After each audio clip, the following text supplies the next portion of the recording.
Hello mga idol, at ito nga po ay nagkaayaan po kami dito sa bahay ng pinsan ko dito sa Marilao, Bulacan. Ito nga po yan po pinsan ko, mala may-ari ng bahay. Shoutout nga po pala Dudong.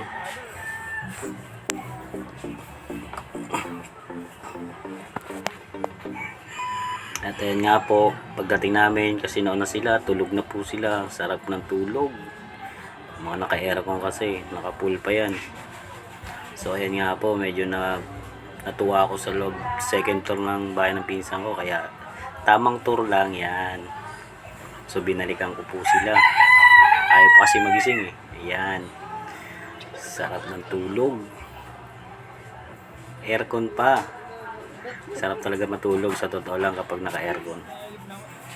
So hindi mo mapipil ang kahit sobrang init. Yan, sarap ng tulog ng kapatid ko, ng utol ko. Shoutout sa iyo si Vera at kay Jaban. So yan nga po, nakisali na nga rin po ako, mga idol. So hindi po in-expecto kasi nauna po sila din, tinawagan lang ako. Yun, humabol po ako. So nagalit pa nga po dyan si Mrs. kasi nga po, ayan nga po, nasa shrine tayo.